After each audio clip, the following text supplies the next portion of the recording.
नमस्कार मंडळी, मी दिव्या तुम्हा सर्वांचे खूप खूप स्वागत करते माझ्या यूट्यूब चॅनलमध्ये। आज शचीला लवकरच सकाळी सकाळी जाग आली तर ती आलेली आहे दुकानामध्ये। सोबतच वेदूसुद्धा आहे तिच्या आणि दोघी बहिणींचं काहीतरी रोज नवीन चालूच असतं। तर वेदू आज तिला जे शिकवतात शाळेमध्ये ते शिकवत असते। तर आज दोघं बहिणींची चालू आहे कसरत, म्हणजे हात शिकवत आहेत ते तिला।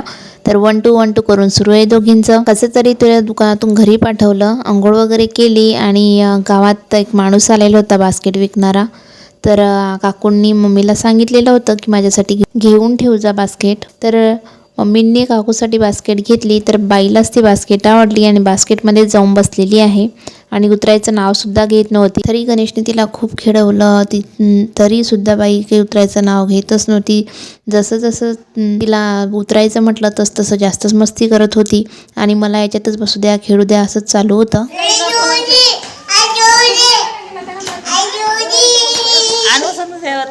शेवटी गणेशने ती लपवून ठेवली आणि आता तिला झोपवलं आणि मी आणि गणेश आले आहेत शेतामध्ये। कारण गणेशच्या शेतामध्ये तूर पेरलेली आहे तर त्याचा सर्वे करायचा होता, कारण त्याला फवारा द्यायचा आहे पुढचा। त्यासाठी आता तुरीवरती काही रोग आहे का काय आहे ते कंडिशन बघायसाठी मी आलेली आहे शेतामध्ये। छान अशी तूर आलेली होती, पूर्ण शेतामध्ये तूरच पेरलेली आहे। तर तूर छान होती पण काही त्याच्यावरती रोग पडलेला होता। काहींचं जे शेंगा आहेत त्या वाकड्या झालेल्या होत्या आणि काही शेंगांमध्ये तर कुठं कुठं दाणेच भरले जात नव्हते।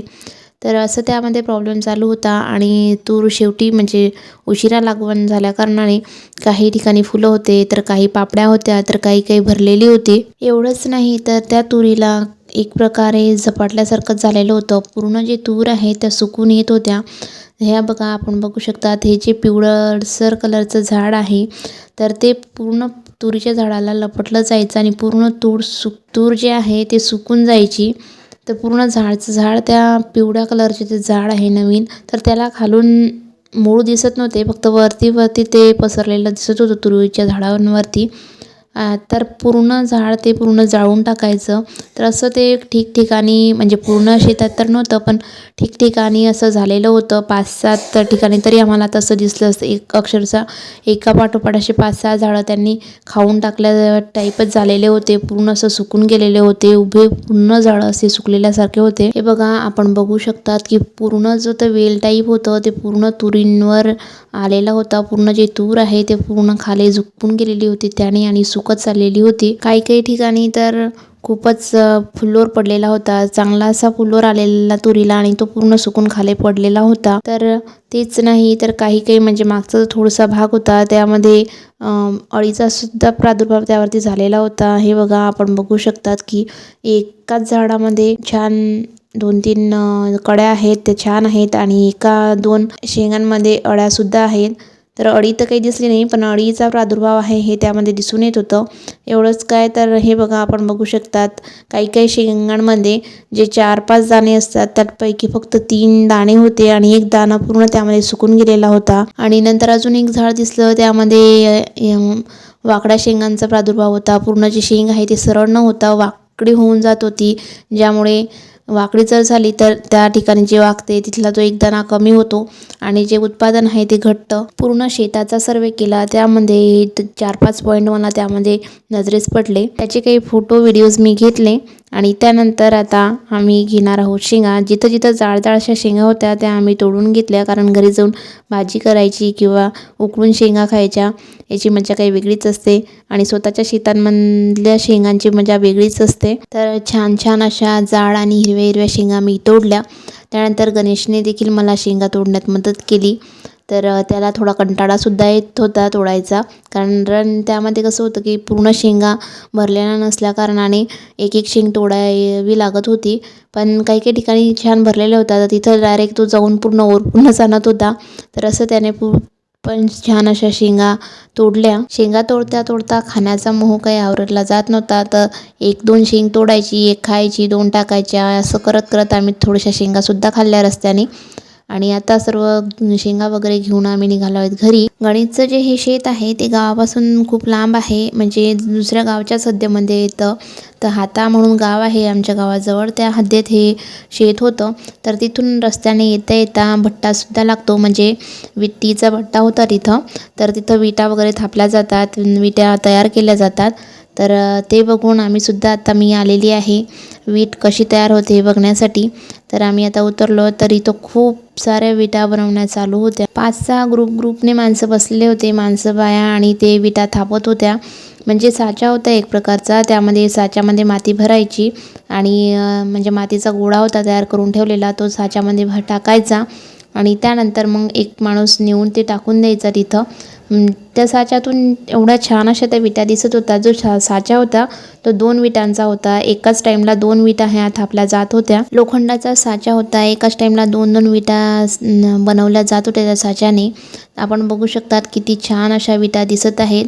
तर ज्या अशा ओल्या आताच बनवलेल्या आहेत त्यांना खाली टाकलेलं होतं की एकामागे एक त्या सुकू द्यायच्या. त्या थोड्याशा सुकल्या की त्यांच्याच ते घरांसारखे, म्हणजे असे जसं आपण भिंती बनवतो अशा भिंती बनवून ठेवायचे. आम्ही तेवढंच बघितलं आणि आलोत घरी, कारण गणेशच्या घरी येत 2-3 म्हशी, तर त्याला म्हशीचं दूध काढायचं होतं. त्यासाठी आम्ही लवकरच लगबगीने आलो आहेत घरी. एका म्हशीला छान असं छोटंसं पिल्लू होतं आणि 2 दुभत्या म्हशी होत्या.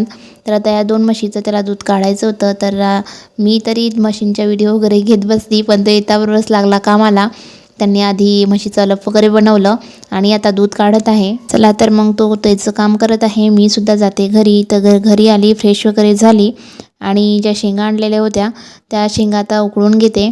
तर ज्या शेंगा होत्या त्या व्यवस्थित निवडून घेतल्या, त्यामधला कचरा वगैरे काडी वगैरे काढून टाकलं आणि बाकीच्या शेंगा थोड्याफार राहू दिल्या भाजीसाठी, आणि बाकीच्या ज्या होत्या त्या पूर्णच्या पूर्ण शेंगा एका पातेल्यामध्ये टाकल्या. त्यामध्ये 1 ग्लास पाणी टाकलं, वरतून थोडंसं तरी समजा 1-1.5 चम्मच मीठ टाकलं. आता हे पातेले ठेवते चुलीवरती. तर चुलीवर छान अशा ह्या उकळून घेते शेंगा. तर हे सर्व जे मीठ आहे ते व्यवस्थित त्यामध्ये मिक्स झालं पाहिजे. त्यासाठी आधी ते चुलीवरती ठेवून घेतलं, नंतर ते जसं शिजेल तसं त्याला मिक्स करता येतं. तर आधी त्यामध्ये जाळ लावण्याचा प्रयत्न केला, पण माझ्याकडून काही लागत नव्हतं, कारण मी हमेशा काही चूल वगैरे पेटवत नाहीत. तर मी आधी फू केलं, तर सर्व धूरच धूर करून ठेवलेला होता पूर्ण घरामध्ये. शेवटी कुठंतरी ते फू केल्यानंतर थोड्या वेळाने जाळ लागलेला आहे आणि आता इथेच 5-10 मिनटं बसली, थोडंसं जाळ लागू दिला. नंतर पातेल्यावरती झाकण ठेवून दिलं, जेणेकरून लवकर ते वाफ येईल आणि ज्या शेंगा आहेत त्या लवकर शिजून येतील. ह्या ज्या शेंगा आहेत त्या चवीला एकदम छान लागतात. मीठ थोडंसं जास्त टाकायचं, कारण काही वेळा काय होतं, शेंगा जर थोडे दाणे जाड नसले तर लवकरच शिजून येतात आणि मग ते पाण्यामध्येच मीठ राहून जाते आणि जे शेंगा आहेत त्या थोड्या फिका लागतात. आणि ह्या शेंगा थोड्याशा खारटच चांगल्या लागतात चवीला. तर यामध्ये मिठाचं प्रमाण थोडं जास्त प्रमाणातच टाकायचं. चला तर आता शेंगांना छान अशी वाफ आलेली आहे. तर सांडसनेच पकडून मी त्यांना शेंगांना पूर्णपणे हलवून घेतलं. अजून थोडा वेळ झाकण ठेवून थोडंसं शिजू दिलं आणि एका 5-10 मिनटातच माझ्या ज्या शेंगा आहेत त्या छान अशा शिजून आलेल्या आहेत. या शेंगांना वेगवेगळे नावंसुद्धा आहे.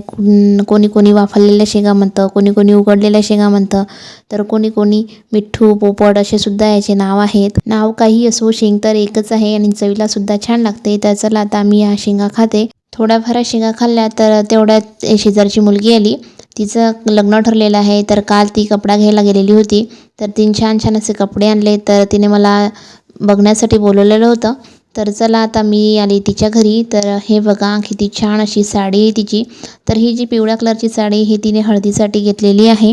काठापदराच्या साडीमधूनच आहे, खूप छान अशी दिसते. छान छोटे बुट्टे आहेत त्यावरती. आणि हा जो शालू आहे यामध्ये गुलाबी कलर दिसत आहे, पण हा गुलाबी कलरचा नसताना ब्राऊन कलरमधून आहे. छान असा कलर आहे, जास्त लाल म्हणजे जास्त पूर्ण काळपट पण दिसत नाही, तर लाल भडक पण दिसत नाही. मीडियम कलर आहे त्यामधून. आणि हा जो शालू आहे तो पण खूप छान आहे. त्यानंतर ओढणी वगैरे घेतली, तर गोल्डन कलरची ओढणी घेतलेली आहे तिने. त्यानंतर अजून एक साडी घेतलेली आहे, तर ती साडीसुद्धा खूप छान आहे. एकदम मऊ असा कापड आहे त्या साडीचा आणि त्यावरती आतमध्ये पॅचेसची डिझाईन आहे आणि खूप सिंपल, आणि कलर तर खूपच गोड होता, मला तर खूपच आवडला. साड्या वगैरे बघितल्या आणि आता आम्ही आलो आहेत घरी. तर घरी आले आणि तिला पप्पाचं मफलर दिसलं, तर हे बघा मफलर घेऊनच लावलेलं आहे. डान्स करणं आज जशी जशी मोठी होत आहे तशी खूपच बदमाश होत चालली आणि खूपच कार्टून कामं करायला लागलेली आहे. काही पण घेते आणि कशासोबत पण खेळतच असते. जे पण दिसतं त्यासोबत फक्त खेळू द्या हे असं चालू असतं तिचं. तर मंडळी आजचा व्हिडिओ इथंच संपवते. आशा करते तुम्हाला माझे व्हिडिओ आवडत असतील. जर माझा व्हिडिओ तुम्हाला आवडला असेल तर व्हिडिओला लाईक करा, कमेंट करा आणि शेअर करायला विसरू नका. तसेच माझ्या चॅनलवर नवीन असाल तर चॅनलला सबस्क्राईब नक्की करा. चला तर मग पुन्हा भेटूया अशाच एका नवीन व्हिडिओसोबत. तोपर्यंत बाय बाय.